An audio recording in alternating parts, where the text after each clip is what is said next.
Hey, everybody, welcome to another edition of Listing Group Therapy. We are today joined by our guest, the listing therapist, the one and only Mr.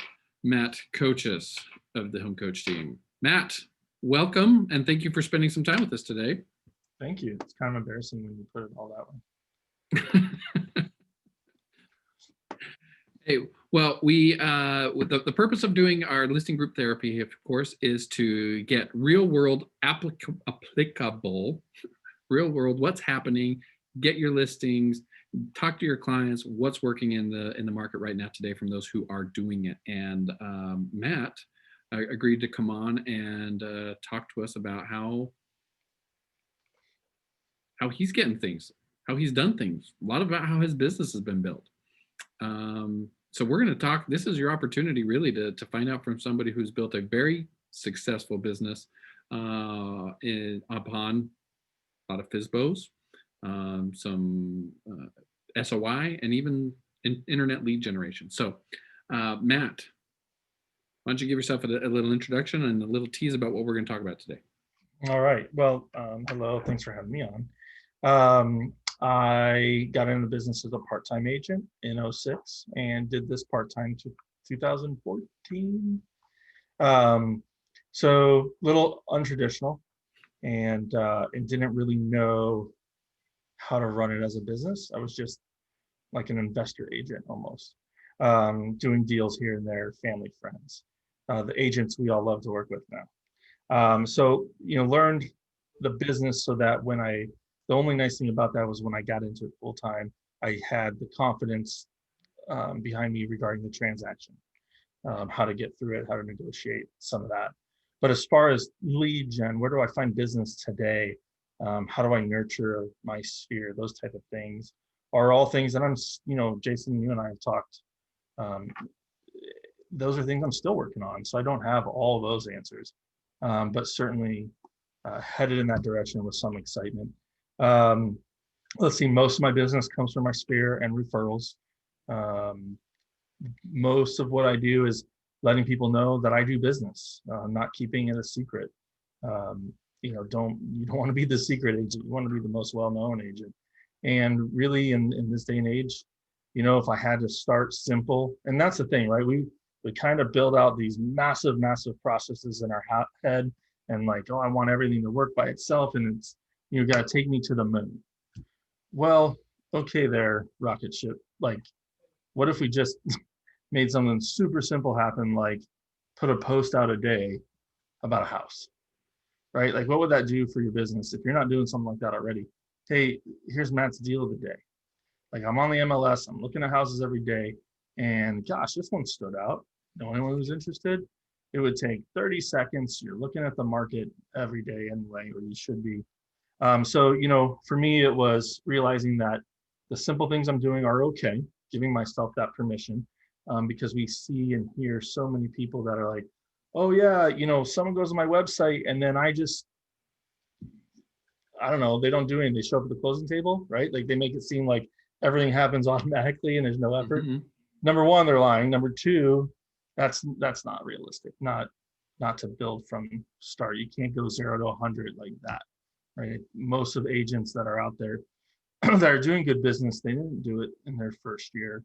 And it's a building process and just giving yourself that permission. So anyway, started part-time. When I got into full-time is when I felt that first pressure of like, oh dear God, I have no work next month. Where am I going to find a client? And finding that answer took a little bit. And then I was introduced to Bold when Bold was like, hey, you need to go after canceled expireds and FSBOs. And so for a while, some of my business was discounted listings for sale by owners. And those, they're money. I don't know if I would say it's easy money. They make you work hard. They know everything, of course. That's why they were doing for sale by FSBO to start, right? Yeah. And they want a discount. So, that's not great.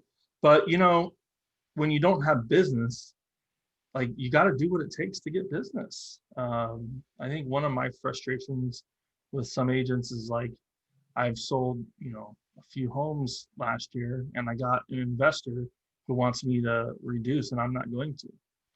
Why not? You have an investor, they can go to any number of agents. That's what a great opportunity. And low risk investors usually know what they're doing when it comes to the contract. They've gone through the process.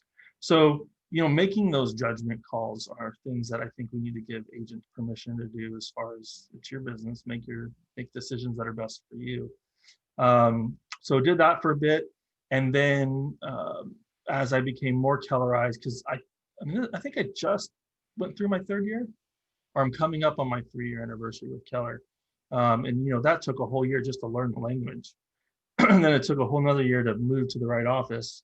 And then just kind of getting the right systems and processes in place that you hear about, but do you really have those things in place? Mm-hmm. A CRM to keep you up to date and developing that habit of just being in there and not distracted. So speaking of distracted, I'm going all over the place, but it went from getting business any way I can to then just kind of being consistent in what I do. So Facebook posts, letting people know that we listed a home. I mean, there were that just one simple thing, taking a picture, got a new listing, anyone that's interested, it's in Queen Creek or it's in Gilbert. You're probably not going to sell a home that way. Probably not going to have someone instant message you, I'm super interested, when can I go see it, right? I mean, it happens, but it's kind of the unicorn. But I'll tell you what does happen. You do that every time you get a listing. You do that every time your team gets a listing. Or, hey, new agents, we've got some of the best listing teams on the east side. How about brokerage just listed this? Anyone want to go see it? Those are great opportunities for new agents. And you put that out there, now you're keeping top of mind. And eventually someone's going to call you and it's going to feel like it's out of the blue. It's going to be like, oh my gosh, this just fell in my lap. No, it didn't. You were putting the information out there. They didn't go directly through that same channel, but they got to you. And so I used to joke, it's every time I put something on Facebook, about a week later, I get a random phone call. And at first I thought that's what it was. And then I realized, oh wait, that's not so random. It's the cumulative buildup of what you're doing. And, I find that so often what happens is people are like, I don't want to put this out. I just put this out. I don't want it to be like everything I ever put out is a real estate related post, or they feel like so much of what they're looking at in their feed is always real estate. What you have to remember is that the people you're connected with, your friends and stuff, they're not seeing your feed, right? They're not connected with as many real estate agents as you are. So yeah, you see their stuff a lot more. And it seems like, oh, there's just always so much real estate stuff. They only see it occasionally. And so if you are the one who's consistently putting it out, and not like always every day, all the time, but you're consistently, because you just have a plan. Like once a week, I'm going to put something out there. What the brokerage had a new listing, I had a new listing, or I viewed this house, or whatever it is.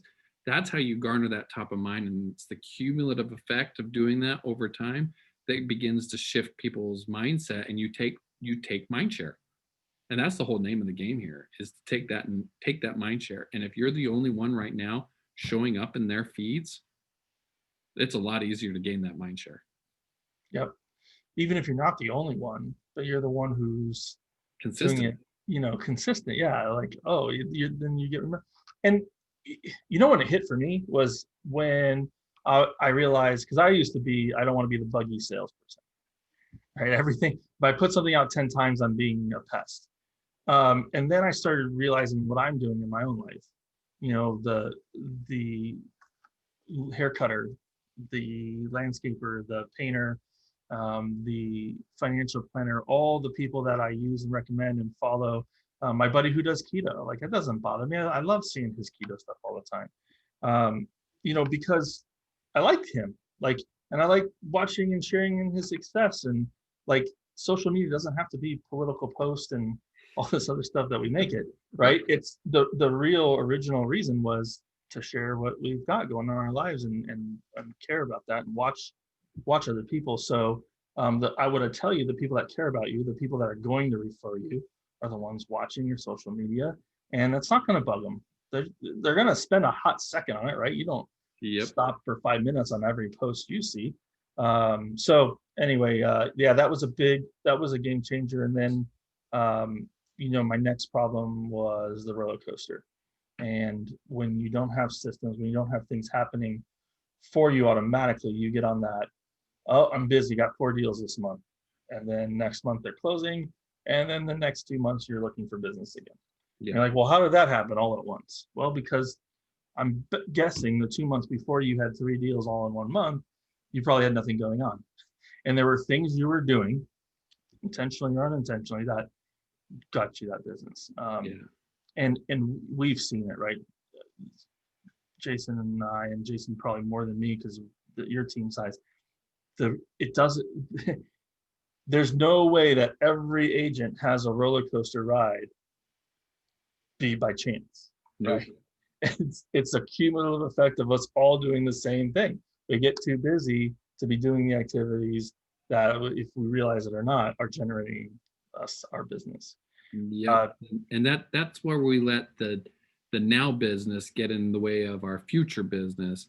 And that happens because we haven't put in a consistent process for ourselves, whether it's because we've utilized technology in a way that it will consistently drip or touch our people, like through neighborhoods in command, or that we have a consistent monthly newsletter that goes out, or that we don't take the time to block a content calendar and load up and time post our Facebook posts, right? So it's the lack of those things when we let the today business get in the way of tomorrow that causes us to ride that roller coaster where we're high and then, okay, now I don't have anything going, so I'll do my dollar productive, activities. I'll call people, I'll text people, I'll meet them for lunch or whatever. And when we properly leverage ourselves, we are able to keep our focus on those things that are most important, whether it's because we're using technology to keep us on task with proper time blocking, or it's because we bring some leverage into our lives. So that's what we have to look at, is how in the world how do we keep a focus on not riding that roller coaster and do enough stuff daily to move the needle. What we do is we refer to something called our points of our standards of excellence. We used to call them our points of success. Now we call them our standards of excellence because it's socks, and I like socks, so we sometimes will give out socks with them. But our standards of excellence are what you do every day to win the day, right? And it's like, have 5 conversations, write 3 media posts, have 3 messages. It's what do you do every day so that you stay in front of everybody? And as long as you're doing that, and I mean, there's no reason you can't be doing that stuff when you're out and about. Running, you're running between inspections or something. That is something you're able to do. So keeping that focus on what your tomorrow's business is going to be is a critical component, and it's what the top agents do better than anyone else. They've figured out, how do I maintain a consistent presence with my people even when I'm busy? And that's really the key. So what are some things you utilize to help you do that, Matt? So I have just gotten into, you're talking about the system side, right? Yeah. So just guilty confession. I, up until, what was it, a month ago, 2 months ago, didn't have a CRM that I use religiously. I had lots of things that I paid for month over month, but it would not be fair to say I had a CRM or a database. And it really hit home. I think I told you the story. I was expressing to my wife driving in the car that I was having some frustrations with the business. And I said, I just don't have a database of like all of our leads and stuff. And she goes, well, don't worry about that. Like, that's a lot of time you waste following up with some of them anyway. She says, you have like a list of all your past clients and stuff, right? Like, you can get a hold of them. I just looked at her and like, actually don't have that. So I think I do. yeah, I mean, it's all in my phone. Everyone's in my phone. And so I was just like, this enough is enough. It's really time to just do that. So I found a database that works for me, and that's the most important. And as I've told you before, If I was a newer agent and I didn't have anything and I haven't, I'm just a little bit different place in my business than someone who's year one, two, three, or four. Command is awesome. Like it's everything you need and it's free. And it ties into so much that's coming in the future as far as social media and ads and retargeting, and the app is awesome. So, but just having something and getting in it and working that. And so, what I've taken is the Keller preaching of 3 hours of lead gen a day. And I used to tell like an old team leader, I was like, listen, I can't lead gen for 3 hours a day. If I did that, none of the business I have going on would get done. And I'd create too much business I can't handle. And so what I've learned is, okay, 3 hours of lead gen is 3 hours of being focused in the business. So it's answering only emails that have to do with business, current activity, current buyers, following with title, stuff like that. It's sending text messages and returning phone calls to only active clients. And when I get through that first part of it, then it's, okay, who are the people most likely to buy that I know? Who's the one I sold a house to 3-4 months ago that might know someone who's looking to buy?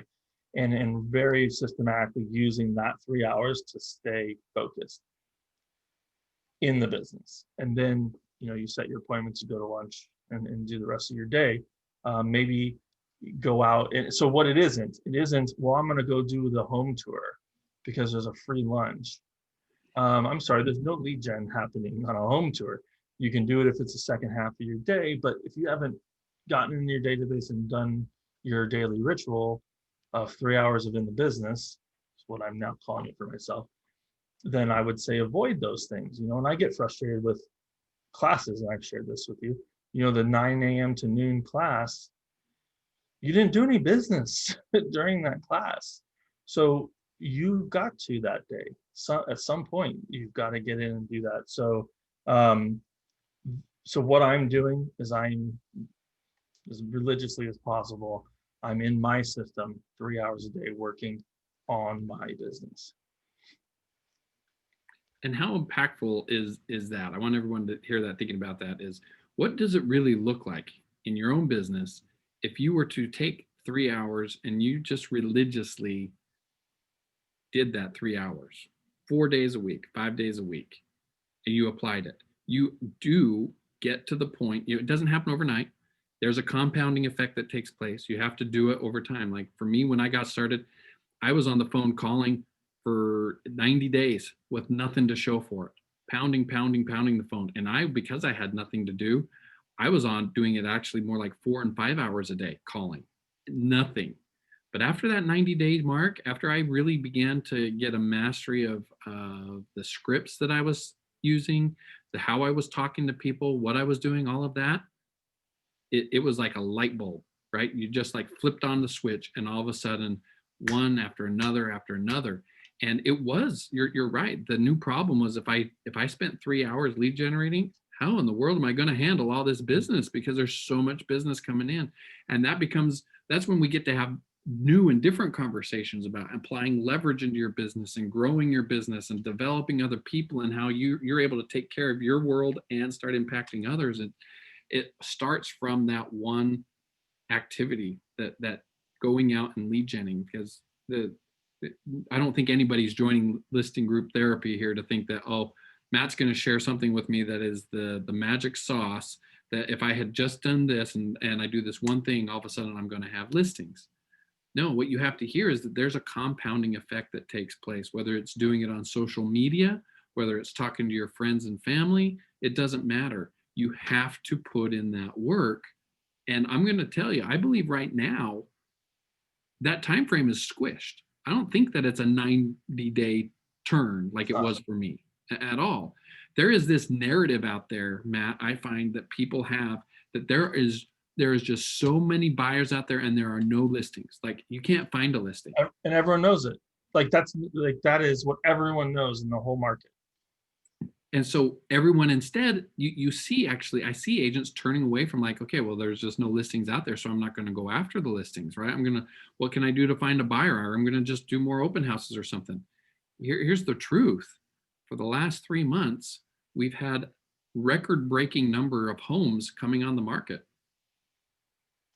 They're just gone longer before we can account for them in the active total. When you look at how the statistics roll, if you look at new listings that come on in a 30-day cycle, we are breaking records, that are 10 years old and older for number of listings coming on the market. The problem is they just sell so fast. So then when you add a snapshot, say, how many listings do we have active today? It shows like 13,000 when we should be at 22, 25,000. Right. But we just had 10,000 units hit the market. So the listings are out there. And if you go and you start talking about what you do for listings, you're going to get the listings right now. They're going to be there because there's not enough agents active in pursuing listings right now is what I'm seeing. So let's talk about the bullets I would put in my gun, right? Like rather than a shotgun approach, I feel like when things are this busy, and the market's this aggressive, and agents just feel like, oh, I'm wasting it. It's not direct enough. It's too much of a shotgun approach. I would definitely be calling for sale by owners again. I'm not currently, I want to be honest about it, but my partner is. And she has had, 16 listings in the last 3 months? That like last 3 months, yeah. Yeah. So all FSBO, like that's not a mix. Those are 16 for sale by owner listings, and she sold all but 14 of them. I'm sorry, sold all but 2 of them. She's sold 14 of them. So you must be doing something magical. Oh, well, she's sending a text that says, hey, I appreciate the fact that you're for sale by owner and you probably want to save money. I can do that for you. Why don't you let me know how I can help you? And they're like, yeah, I want to save money and I'm sick and tired of the only phone calls I get are realtors. So let's do this. And I want to say out of all those 2, the crazy thing is I think she's met with 2 people. Everything else is just over the phone, text, sending a photographer. She's rocking it. And is it a discount? Yeah, it's a discount. Is she crushing herself? Well, after 12 listings, yes, a little bit, but But let's take a look at that, Matt, right? If you were reaching out to a couple of FSBOs right now, if you were to, after this call, say this week, this is my thing I'm going to do is I'm going to go, after I've listened to listing group therapy, I'm going to go get a list of FSBOs, go talk to title or whoever you need to get your list, go get your list of FSBOs, and you were to reach out to them. Let's just say that after you have reached out to them through a text, you have a phone call, you start to build a little bit of relationship with them. And guys, there's plenty of resources on KW Connect. If you're like, well, what do I say? Just go to kwconnect.com and type in FSBO. I mean, it's just, there's a plethora of them on there. So you just do that. If you were to pop 1 or 2 listings from that, doesn't even need to be 12, 14, 16. What does that start to do for you? And then you do that again, and then you do that again. Now, you may be, from a business standpoint, even looking at it saying, okay, because this FSBO wants to save money, maybe I'm going to make a business decision. And normally I would charge them 6% to do this. Instead, I'm going to offer for them at 4.5 or 5, right?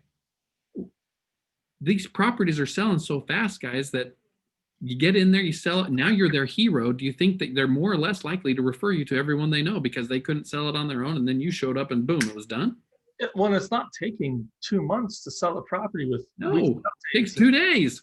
And having price reduction. Yeah, it's a 1 weekend. And by the way, leverage the listing, right? Make sure you put it on Facebook, let people know you got a listing. Do the open house if you have that opportunity. I would even negotiate a coming soon period in there. Make sure that there's a coming soon period in there that you're able to utilize to bring in your own buyer for it. Yeah. Leverage it for new business and be clear. When I bring a buyer, I'm getting this whole thing. And then, their whole thing is they don't think we do anything. Well, prove them differently and work hard. And so I would do that. I'd be reaching out to investors. And real quick, you said go to Magnus, have them help you. Hey, the best source for sale by owner accurate information is Zillow for sale by owner listings. Because who because put it their there? information there, right? So The seller put their own info there. yeah, I've done the subscription services where it's the data and it's like you call one and they're like, I sold that last year, and you're like, oh my God. And that kind of stuff can be deflating. And you're gonna get people that are like, you guys are a bunch of cheats. You can just hang up. Who cares? They don't need your help today. Move on. So I would go to Zillow for FSBOs. I would get a list of non-owner occupants and send them a letter. And I'd say, I know you're an investor, and I just want you to know the market right now is really hot, and we are successfully selling homes with tenants in them, or not. But lead with that, right? Most investors are like, oh, I got a tenant, I won't maximize my value. Well, just put on their 3 listings that have sold with tenant occupied properties and let them know. But there are investors out there. There's always 2 sides, right? If our political situation hasn't showed us anything, it's that as a people, we're 50 on one, 50 on the other, right? Correct. So along with that is same with sentiment in regards to the market.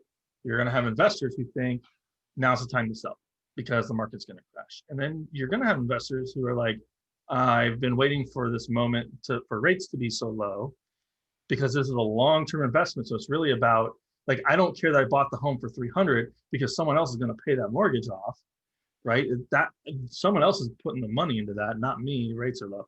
So there's always a 50-50. We got to remember that. We've got to, as agents, kind of forget who we are a lot. Like I find myself doing that so often, like not the house for me, but oh my gosh, these people love it. Yeah, you're not the one who's living there, so never forget that. Somebody Exactly. was living there and somebody will live there. So, we got to put our stuff aside and our personal beliefs and let the market anyway. So I'd be going after investors, and I would most definitely call and get a list of expireds, not canceled, but expireds from a year or a year and a half out that have it. Those take a little bit more work because I like to make sure they haven't sold. Some people are just say, just call them, who cares?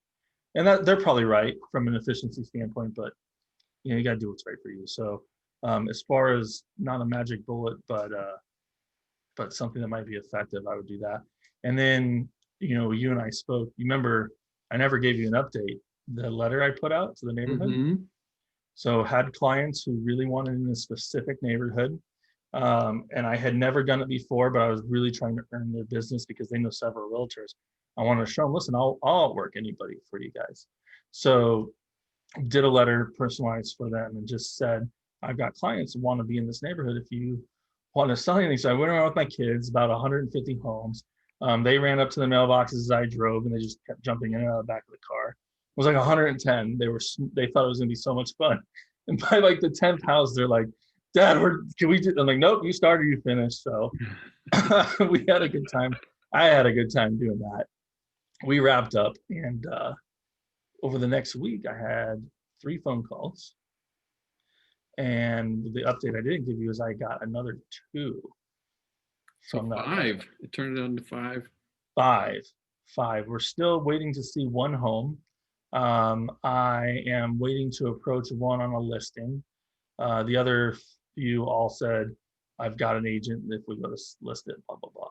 But in this market, I mean, if you have a buyer, I would definitely be doing, and they know an area they want to be in, I would definitely be doing that. And the thing I haven't tried, which is always fun for those of agents we have might be more techie, is can you take that concept and put it on Facebook? Hey, if you're seeing this ad, it's because you're in a neighborhood that my clients would be interested in. Have you thought about selling? And see what happens. Because I didn't think I'd get any response, and I got 5 out of 150. So that's pretty good. That's incredible, that response rate. And it tells you that right now what we're talking about in the beginning is that time frame is collapsed because agents who are normally out there are not out there doing anything. And because they're not out there doing anything, you have that opportunity to grasp their mind share. Additionally, Google has found that 54% of all consumers right now are willing to try a different brand. So those people who have an agent, they right now are open to the potential of using somebody else. And what's really awesome about your story there, Matt, though, is that you're like, okay, what's something I can do that nobody else is going to do, and I'm going to go do it. I'm going to go put out these flyers. Now, was this in a neighborhood of like, tract homes, city lots, 300,000, 400, 350 homes? You're gonna sucker that out of me, aren't you? This may be in the most expensive neighborhood in all of Tempe. How about that? We're talking 800 at a minimum to over 2 million.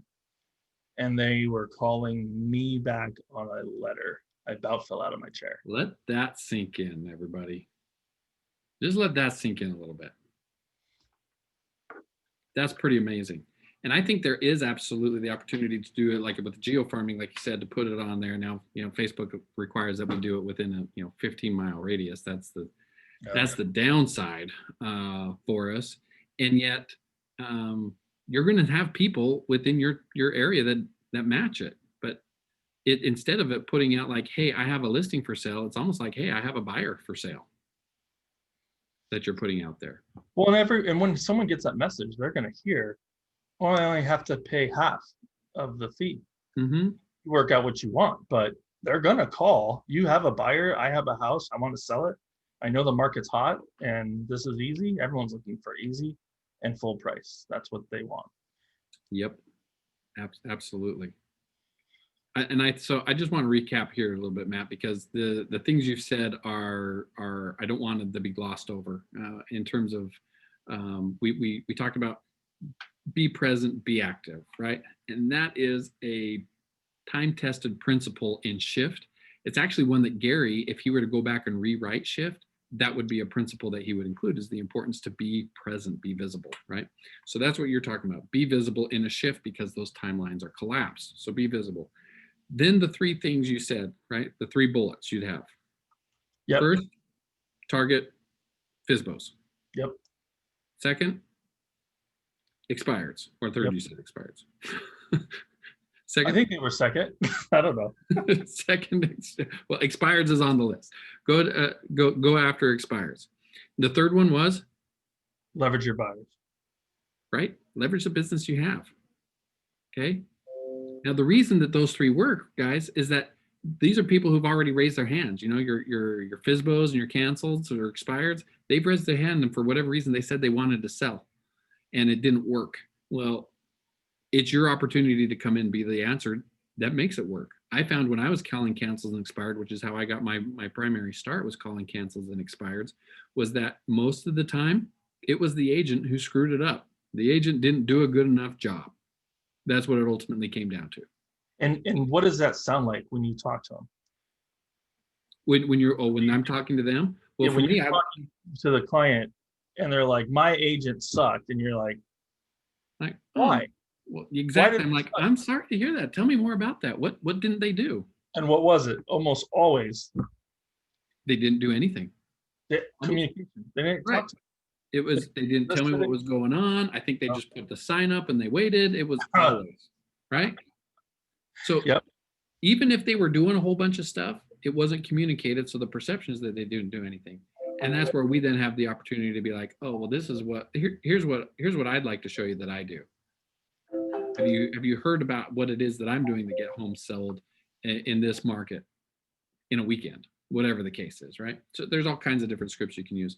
But the point is, these people have raised their hand, they're ready to go. And then with your existing business, whether it's a listing you have or a buyer you have, leverage that into more business.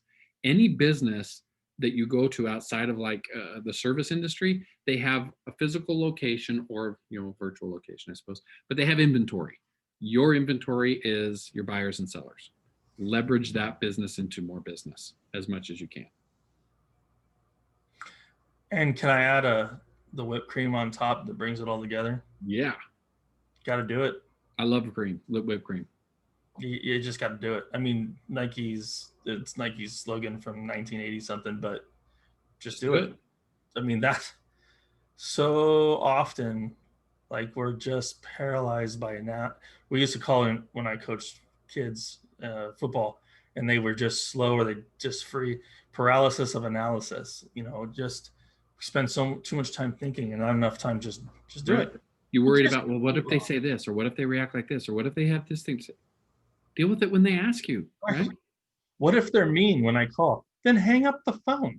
Exactly. Who cares? Then that's not anyone you want to work with. It's just, oh, thanks for letting me know you're not my next client, and hang up. But Move on. it's just pick a direction and then go do it. Stop thinking so much, because any of it works as long as you do it. It might not be super easy. It might not happen. Oh my God, it doesn't happen right away, ever. Like, you're Mhm. not going to send 3 text messages out to 3 FSBOs and get all 3 listings, or probably even one. It's But it's doing it over time. what is it? Staying Yeah, what is the consistent. average? 19 contacts? No, 19 days for FSBO from first contact to where they agree to list. 19 days, and it's like 7 contacts. Yeah. And so just start the countdown, man. Like, oh, there's my one. Yep. 18 more days, 6 more contacts. Here we Yep. go. Here we go. And usually, you and I both know, usually happens way before that. But Yep. that's the target. So, but yeah, go do it. Pick something and go do it. Absolutely. Well, Matt, thank you for being here with us today. Thank you for sharing. Yep. Uh, Is it- it- Claudia, any questions or? that's what I was just going to ask. If any more questions, and apparently we can hear you, so go ahead and unmute.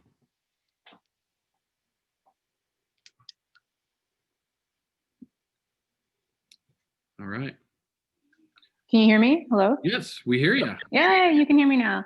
I was thinking of questions, and I was wondering, do you ever target foreclosures? Ooh, in the past, yes. Currently, I have not. Okay. There's nothing wrong with that at all. Mhm. I just have found that typically those take a level of knowledge of the business that takes some time to get to. Mhm. You got to be ready for some person who answers the door and says, "What do you mean it's in foreclosure? I'm renting and I've been paying my rent." I see. Oh crap, what's the laws around that? How can you help them? You can't just turn around and walk away or hang up the phone. That's not going to work.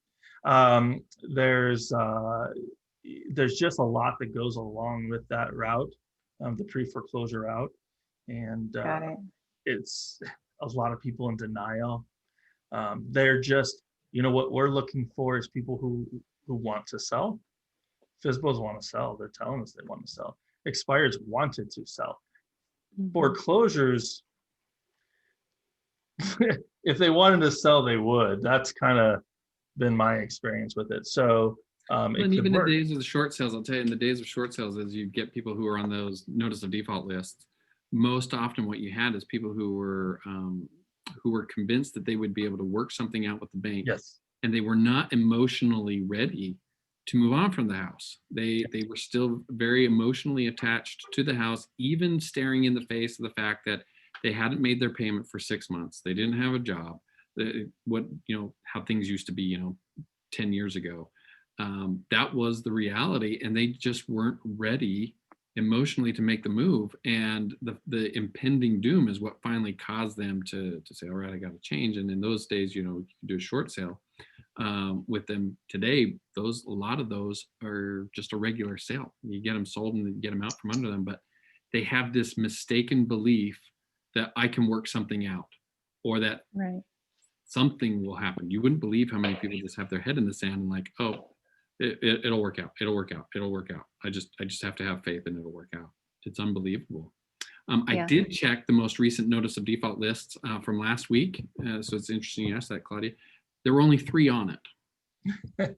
Oh, That's the other part about it, right? And I do expect, yeah. and the reason I checked is because I was like, okay, I'm going to keep an eye on this as they increase, because I think we are going to see them increasing. And for a lot of people, it's not going to be so much a short sale as it is a need to sell to avoid the foreclosure itself, and they'll be able to pay everything off from it. But we're still probably 6 months away from really seeing the numbers begin rising in that arena. See, I think we're further than that. And the only reason I say that is the foreclosure boom before was because no one could sell a house. Mhm. they didn't have this let's just sell it option because they were upside down or just because the market was stale. So foreclosure was the only way to get it sold, unfortunately. Well, what we're going to see though is the people who have been in forbearance that no action can be taken on them. That's the 6-month time frame that we're going to see that come up. Is as the forbearances come off, we're going to see that number go up because those people are going to be in active foreclosure, because once the forbearance moratorium is removed, the lenders will move immediately for a notice of trustee sale. And that might be a great time to approach them to sell, you know, with gentle gloves, because there's going to be equity. Again, I don't think we're going to see, I think we might see notice of foreclosure go up, but maybe not necessarily the foreclosures themselves, because I think they'll be able to sell beforehand. Yeah, they'll be able to sell. I hope that they do, because it's unbelievable the number of excess proceeds from the law firm side. Once the foreclosure happens, that excess proceeds, let's say the house sells for 400,000, but 350 is what it costs to pay everything off on it that was on the house. That $50,000 doesn't just get handed over to the seller.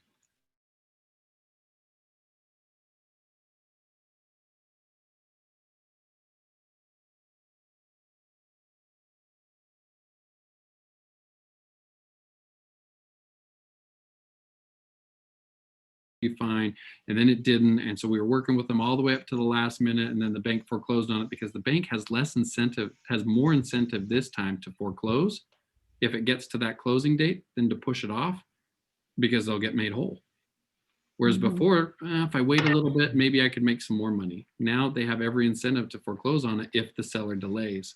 And so it's important that that be something we become educated on. And Matt is 10,000% right. You got to approach it with kids' gloves, because they're emotionally attached and they believe they can save it and they don't want to move. That's a good point. I never thought of that. I think that was it for me. Awesome. All right. All right. Well, everybody, thank you for joining Listing Group Therapy once again. Thank you, Matt, for being our therapist for the day. Thank you so much. You're welcome, Claudia. Good seeing you or hearing from you. You too. Have a good day. Bye. All right. Bye, guys.